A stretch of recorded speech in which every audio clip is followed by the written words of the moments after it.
Donald Trump and Xi Jinping are convening in Beijing this week. Assuming the visual record resembles their previous encounters, we will be subjected to the spectacle of two men in tailored suits navigating a corridor at an excruciatingly deliberate pace, shaking hands across a calculated expanse of negative space, and observing one another with the distinct enthusiasm of two individuals set up on a blind date by a mutual acquaintance who has since fled the jurisdiction. To understand the architectural mechanics of how we arrived at this juncture requires a brief review of recent history. Last year, the tariff schedules between the United States and China reached a structural density not observed since the 1930s. The United States applied levies approaching 145% on Chinese imports. Beijing, demonstrating a predictable adherence to diplomatic physics, retaliated with 125% levies on American goods. Then, presumably to ensure the spreadsheet remained adequately complex, China restricted the export of rare earth minerals.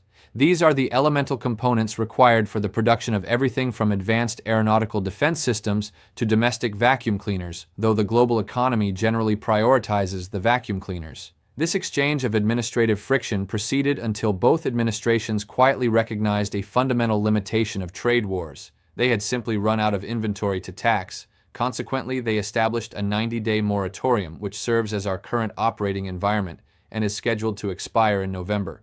Expectations for this particular summit are, to employ a considerable degree of understatement, muted. The financial press has designated it the Beans and Boeing Summit, a moniker that perfectly encapsulates the prevailing lack of ambition. Both executives arrive at this table bearing the weight of considerable domestic structural failures, albeit of entirely distinct varieties. China is managing a property sector that has been contracting for consecutive years and presents no mathematical indication of stabilizing a youth unemployment metric that the state temporarily resolved by simply ceasing to publish the data, and a demographic inversion that bureaucratic encouragement is fundamentally incapable of reversing. The American president is managing the inflationary arithmetic of his own fiscal decisions, declining public approval, and a military deployment in the Middle East that is yielding a demonstrably poor return on investment. This is the foundation of the meeting: two economic systems operating under acute mathematical strain, a temporary administrative pause expiring in mere months, and a diplomatic summit that will generate little beyond photographic evidence. However, the reality that is universally omitted from evening broadcasts, primarily because explaining it requires 10 consecutive minutes and a basic comprehension of double-entry bookkeeping, is that the dilemma these two men are attempting to resolve is not political in nature. It is an accounting discrepancy. The reason it remains unresolved is not a lack of political fortitude, but rather a profound inability to comprehend the underlying cash flows. That structural reality is the subject of this analysis. To accurately diagnose the current trade friction, one must first establish the mechanical definition of trade. 6 months ago, Robin Harding published an observation in the Financial Times regarding a diplomatic tour of China, during which he repeatedly presented a singular inquiry to local economists, technologists, and corporate executives. His premise was elementary. Trade is a transaction wherein I provide an asset of value to you, and you reciprocate with an asset of equal utility. Therefore, what exactly does the Chinese state intend to purchase from the international market? Before we examine the implications of their response, let us address the underwriter of this analysis, Moratorium AI. If your operations rely on artificial intelligence, you have likely observed that the dominant architecture in the sector is subject to relentless turnover. The model that commanded the premium last month is frequently relegated to obsolescence by the current quarter. Rather than committing your capital to a singular, inflexible vendor contract, logistical efficiency dictates utilizing whichever system currently demonstrates empirical superiority. This is the precise utility of Moratorium AI.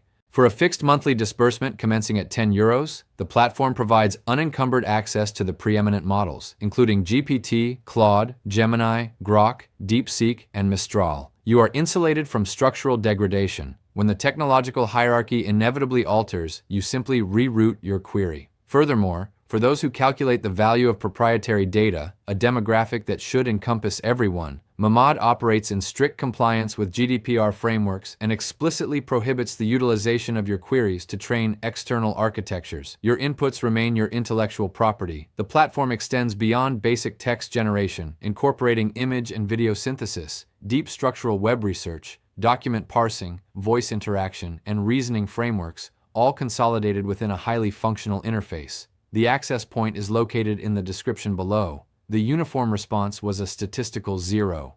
Harding concluded that Beijing operates under the firm conviction that it can manufacture everything domestically with greater efficiency and reduced overhead, and possesses absolutely no desire to rely on foreign supply chains for a single operating quarter longer than mathematically necessary. A contingent of the economists he interviewed, who had perhaps already calculated the logical endpoint of this strategy, bypassed the question entirely.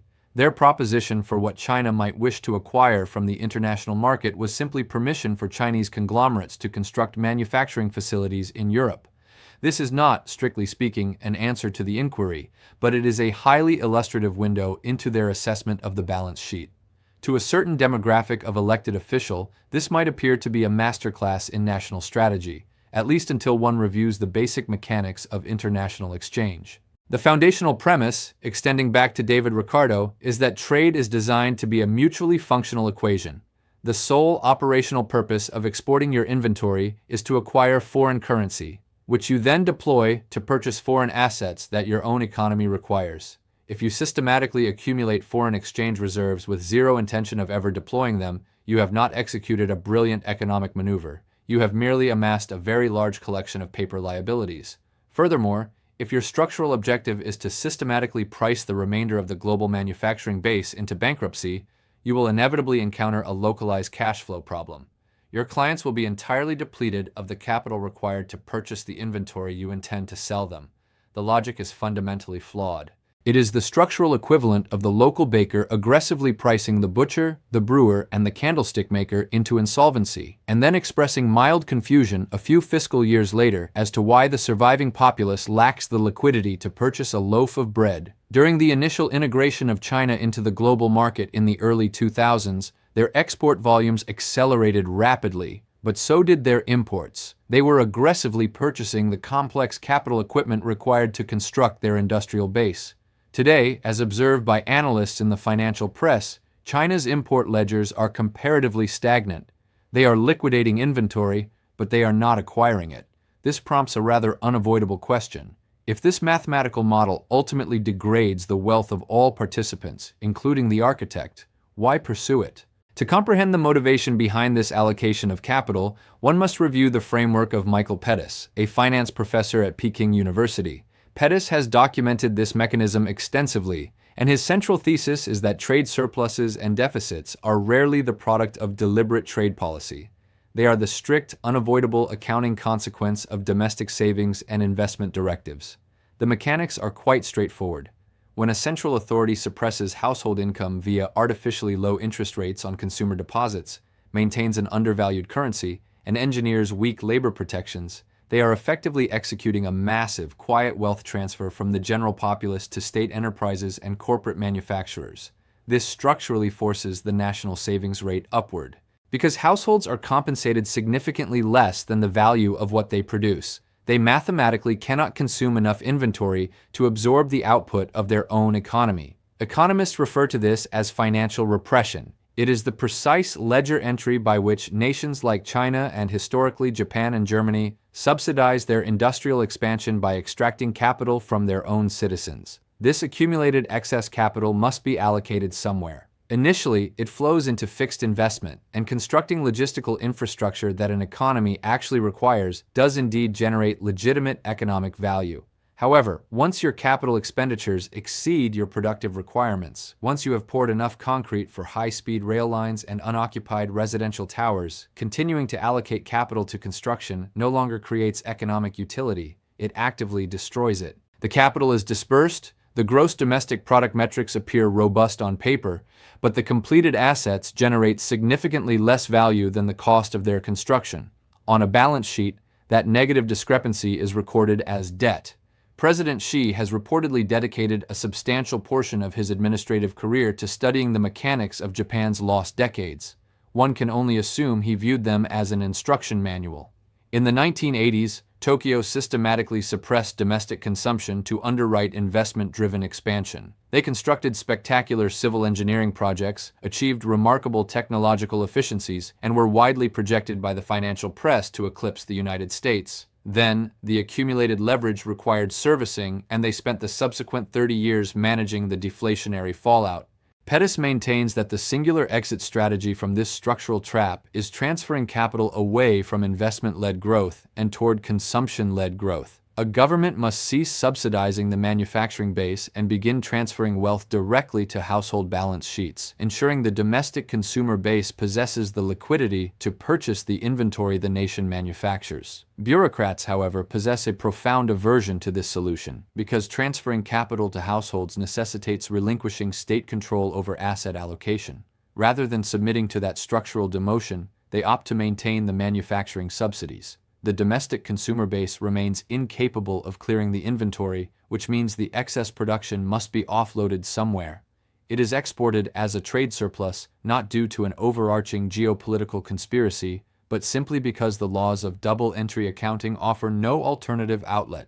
Therefore, if Beijing is manufacturing significantly more inventory than its repressed domestic base can absorb, and adamantly refuses to procure imports from external markets, we must identify the entity currently absorbing this structural surplus. Let us examine the remaining participants in the global ledger. Europe is presently sustaining a trade deficit with China equating to approximately 1 billion euros per day. While this figure resembles a typographical error in a spreadsheet, it is an empirical reality, driven entirely by an asymmetric flow of manufactured goods, heavily weighted toward electric vehicles and consumer electronics. In response, the European Union is ostensibly attempting to deregulate its industrial sector. To illustrate the magnitude of this challenge, a recent audit revealed that German enterprises alone have recruited an additional 325,000 personnel over a 3-year period for the exclusive purpose of fulfilling compliance checklists. Furthermore, Brussels is drafting regulatory frameworks that would compel Chinese corporations to employ European labor, procure European supply chain components, and transfer proprietary intellectual property as the transactional cost of market access. This is precisely the identical regulatory extortion that Beijing applied to Western multinationals 3 decades prior. Chinese bureaucrats have evidently recognized the mirrored tactic, and they do not appear to appreciate the homage. Europe, however, is not absorbing this inventory with any degree of enthusiasm. The EU Trade Commissioner recently likened the continent's reliance on Chinese mineral supply chains to its historical dependence on Russian hydrocarbons, projecting that absent immediate structural intervention, Europe faces the systematic liquidation of entire industrial sectors within a few fiscal quarters. The International Monetary Fund calculates that the administrative friction of moving goods across internal European borders effectively imposes an operating tax equivalent to a 44% tariff on physical inventory and a 110% tariff on services. To be unequivocally clear, these are not punitive levies enacted by a hostile foreign power. These are tariffs the European Union has diligently levied against itself via paperwork. Europe has effectively declared a trade war on its own industrial base, and in a rare display of administrative competence, appears to be winning it decisively. Consequently, Europe is fundamentally uncompetitive on a structural level and is now attempting to absorb a deluge of subsidized Chinese inventory on top of its own self-inflicted inefficiencies. This is a mathematical equation that does not resolve favorably for the European manufacturing base. This structural elimination process leaves the United States. The American economy operates the deepest, most highly liquid, and historically most reliably regulated financial markets on the globe. When surplus-generating nations like China and Germany systematically suppress domestic consumption, they generate vast pools of excess savings. That capital requires a repository, and historically, approximately 50% of the world's excess savings seek harbor in American financial assets.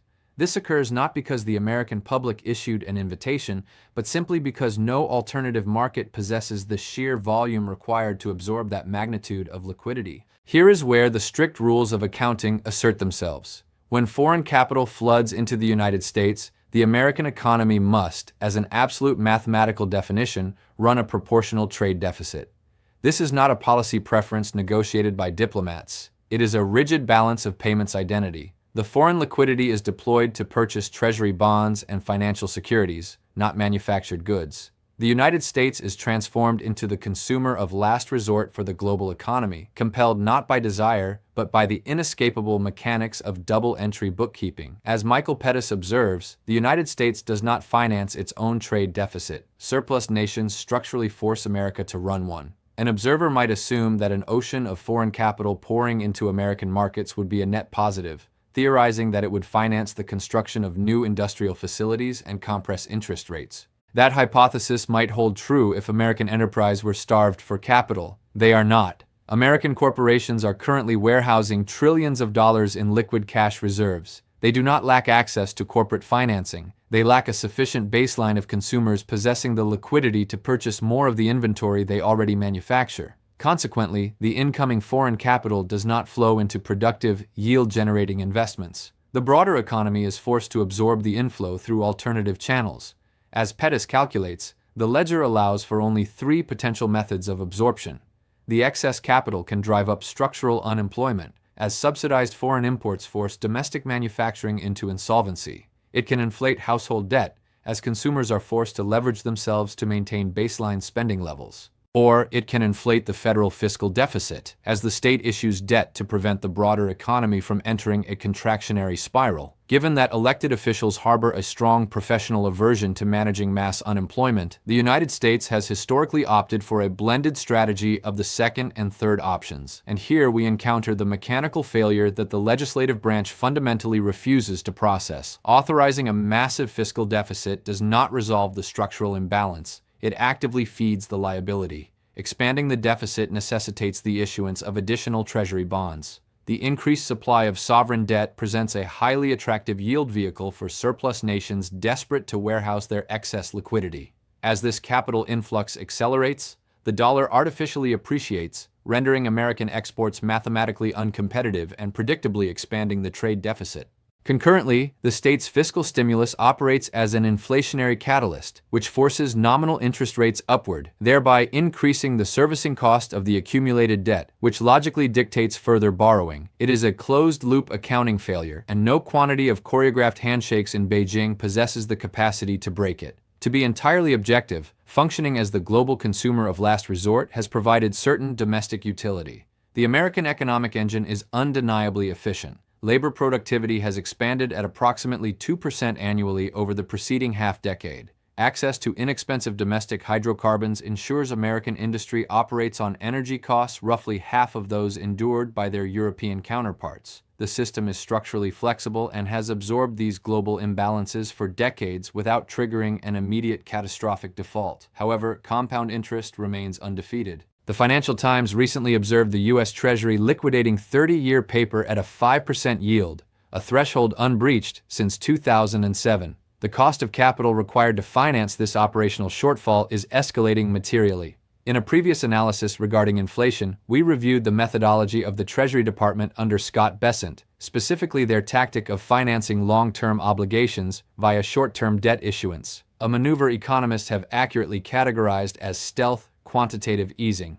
Bessent, operating with standard political elasticity, publicly reprimanded his predecessor, Janet Yellen, for executing this exact maneuver prior to assuming office, only to immediately adopt the identical framework. It is the administrative equivalent of publicly condemning a competitor's business model and then quietly photocopying their operating manual. This tactic constitutes a highly leveraged wager that long-term interest rates will inevitably compress. That is a mathematically aggressive assumption, considering the federal apparatus is concurrently enacting tariffs, sustaining a massive fiscal deficit, artificially constricting the labor supply, actively lobbying the central bank to reduce base rates, and financing an overseas conflict that reliably inflates the unit cost of global energy and agricultural inputs. The empirical justification for assuming long-term yields will decline, while the state systematically engineers inflation is, at best, opaque.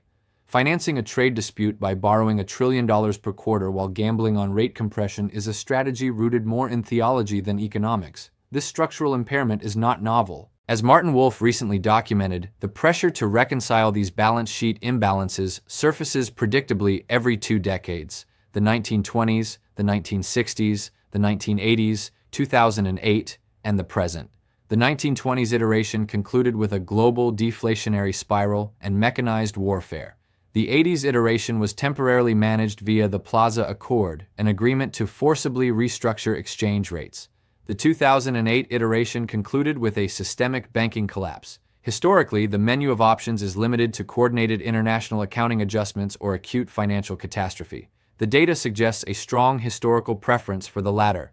The architectural flaw has been understood since the 1940s. During the Bretton Woods negotiations, John Maynard Keynes proposed a neutral reserve currency, designated Bancor, designed explicitly to penalize both persistent surplus and deficit nations, mathematically forcing an adjustment. As Robert Triffin later codified, the sovereign entity that supplies the global reserve asset is structurally trapped. It must run permanent deficits to satisfy the international demand for liquidity. Keynes diagnosed this outcome and drafted an architecture to prevent it. The United States, then operating as the world's primary creditor and manufacturing base, effectively the China of its era, summarily rejected the proposal, refusing to accept penalties on its own surpluses. In doing so, Washington cemented the dollar as the foundation of global trade, thereby locking itself into the precise structural deficits it currently laments. A flawless execution of short-term self-interest, yielding a permanent long-term liability. Surplus nations frequently miscalculate their own leverage. Japan maintained massive surpluses in the 1980s. The subsequent requirement to stimulate domestic demand engineered a real estate bubble that yielded 30 years of zero growth. China accumulated vast surpluses post-2008. The internal requirement to recycle that capital engineered their current, rapidly deteriorating property bubble. Germany maintained structural surpluses within the Eurozone. When the deficit nations inevitably defaulted, Berlin was forced to choose between underwriting the bailout or permitting the currency union to dissolve. They chose to underwrite the debt, though they ensured the associated political resentment was thoroughly documented. The formula is remarkably consistent. Surplus economies construct their entire operating model around external demand, and when the consumer inevitably defaults, they discover a profound vulnerability. What occurs when the global consumer of last resort, currently servicing debt at a 5% cost of capital, decides to cease absorbing the globe's excess inventory? If American consumption contracts, the domestic populace will endure elevated prices and reduced inventory. That is operational friction. For the surplus nations, however, economies engineered entirely on the premise that foreign entities will endlessly issue debt to purchase their output, the consequence is structural ruin. A consumer can identify a substitute asset or delay a purchase. A manufacturing facility devoid of demand possesses a terminal cash flow problem. This analysis returns us to the diplomatic theater in Beijing. Both administrations are seeking precisely enough surface-level agreement to justify the travel expenses. Washington requires a commitment that Beijing will purchase the aforementioned agricultural and aerospace inventory. To oversee this transaction, the delegates are projected to announce a Board of Trade, a committee tasked with ensuring China honors a commitment it previously made and subsequently ignored during the 2020 Phase 1 agreement. The proposed administrative solution to a breached contract is a committee to monitor the new contract. One assumes the structural integrity will hold this time. This new apparatus will operate adjacent to the recently established Board of Peace, which the American president will purportedly chair in perpetuity. We have achieved a Board of Peace and a Board of Trade. We require only a Board of Good Intentions to complete the bureaucratic triad. There remains the logistical detail that the American executive arrives at this negotiation largely stripped of leverage by his own judicial branch. The Supreme Court recently invalidated his IEPA tariffs. He immediately transitioned to Section 122 of the Trade Act, which a federal trade court subsequently ruled illegal last week, noting the lack of an actual balance of payments crisis required by the statute. A third iteration under Section 301 remains under investigation but will not materialize until the third quarter. The American president is sitting across from his counterpart while his primary negotiating lever has been repeatedly confiscated by domestic magistrates. With an approval rating consolidating at 34% and midterm elections approaching, his own legislative party is actively avoiding association with inflationary trade policy. Beijing is fully briefed on this domestic weakness. When your counterpart's own political infrastructure celebrates the judicial dismantling of his primary policy, the threat of its reinstatement lacks a certain quantitative gravity. Ultimately, both entities are simply purchasing duration. Washington requires time to construct domestic rare earth processing infrastructure, given Beijing's historical willingness to utilize supply chain monopolies as blunt leverage. Beijing requires time to insulate its semiconductor industry from Western embargoes. Furthermore, China imports 40% of its hydrocarbons through the Strait of Hormuz. The American military entanglements in the region represent a direct, measurable tax on Chinese operating margins. History dictates that when Washington trades leverage for time, Beijing consolidates its position. Artificial reefs become military outposts. Purchase commitments are deferred to a phase 2 that mathematically never arrives. The duration purchased is rarely utilized to improve the American balance sheet. And hovering above this ledger is the unpriced liability of Taiwan, whose officials harbor a rational fear of being utilized as a transactional currency for agricultural exports. Beijing would very much appreciate rhetorical concessions on Taiwan in exchange for those commodity purchases. The executives will exchange formalities, issue statements devoid of substance, and depart. The visual record will convey immense gravity, but the underlying arithmetic, the strict accounting rules detailed in this analysis, will remain fundamentally unaltered. Trade deficits are not the byproduct of insufficient diplomatic summits. They are the strict mandatory output of domestic capital allocation choices that neither administration possesses the structural capacity to amend. China will maintain its suppression of household liquidity. The United States will continue to absorb the resultant inventory. The ledger will balance itself, entirely indifferent to the rhetoric delivered at a podium. If this breakdown of global cash flows provided utility, I recommend reviewing my previous analysis on China's rare earth monopoly. Do not neglect to evaluate our sponsor, Mamad AI. The relevant link is located in the description. Good day, and I will see you in the next analysis.